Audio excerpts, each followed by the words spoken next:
I don't love guns. I don't necessarily like guns. I'm a city girl, more comfortable in high heels than boots. And although I had a pet pig for 20 years, that's Wilbur right there, and worked in a dairy as a kid, I own guns, long guns, handguns. I own guns because it's my right.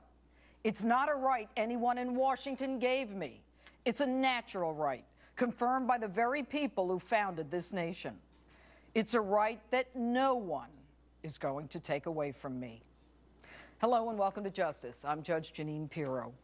This week, the debate continues, the rhetoric more heated, as parents in Newtown testify about innocent children taken from them, as sheriffs across this country threaten the arrest of any federal agent who would enforce unconstitutional gun laws, as police chiefs support the ban on assault rifles, politicians threaten gun manufacturers and the very banks that fund them, and as gun associations sue to protect their guns. The cacophony of voices, louder and louder, at times drowning out the very issue upon which we all agree, stopping the senseless slaughter of innocents.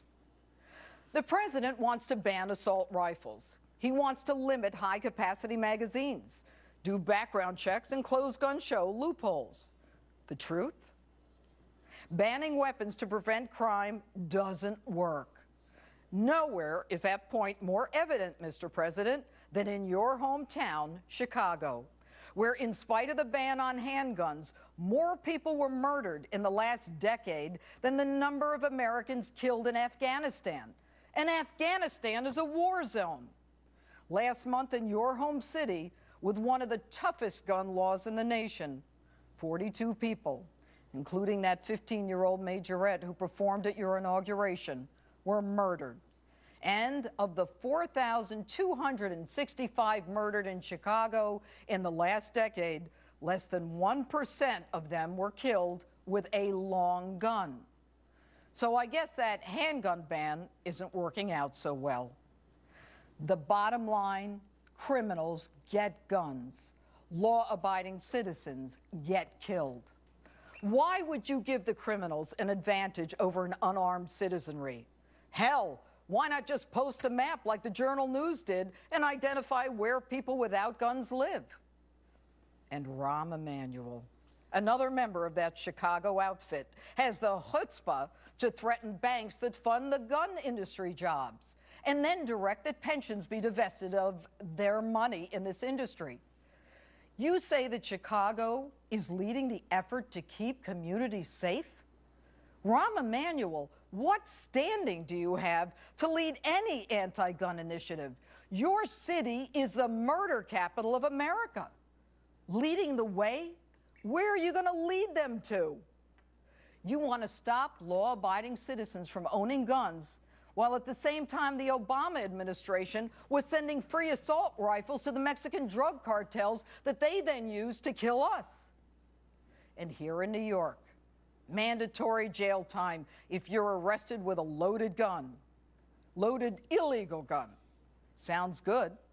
The problem? Fewer than half of those arrested for illegal possession of loaded handguns even received a state prison sentence. Mandatory, all right, unless a judge doesn't think they are. You could drive an 18-wheeler through that old interest of justice excuse to not jail someone. And now the president wants to have a dialogue on mental illness. We know the Virginia Tech shooter, the Colorado movie theater shooter, the Gabby Gifford shooter, each had serious mental problems or were declared to be dangerous. Even the Newtown shooter, who would play video games, violent games for days on end, had mental problems. But it's interesting that the president mentioned nothing about violent images and video games. So if we ban assault rifles, then shouldn't we ban the images of assault rifles in movies and video games? What's that, you say? The First Amendment protects free speech? Of course it does. And the Second Amendment protects my right to bear arms. Neither trumps the other. And by the way, what's with this proposed mental illness database? Who should be in it? The mentally ill, the mentally defective, those with a criminal record, those likely to engage in crime, those involuntarily committed, the ones on psychotropic drugs? Here's one for you. Many states don't even report felony convictions to the federal NCIS database, let alone report mental health data. And oh, I don't want to forget HIPAA. Our healthcare system is so locked down, my own mother's doctor won't even tell me how she's doing. So what do? I'll tell you.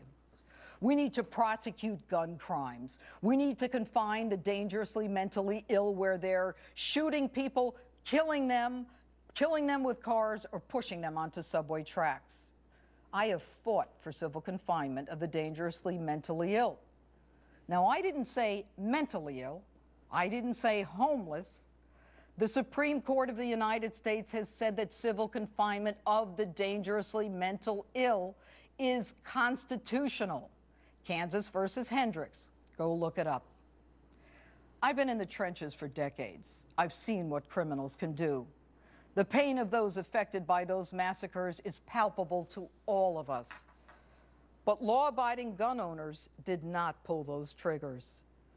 The Founding Fathers were forward-thinking enough to say we have the right to bear arms.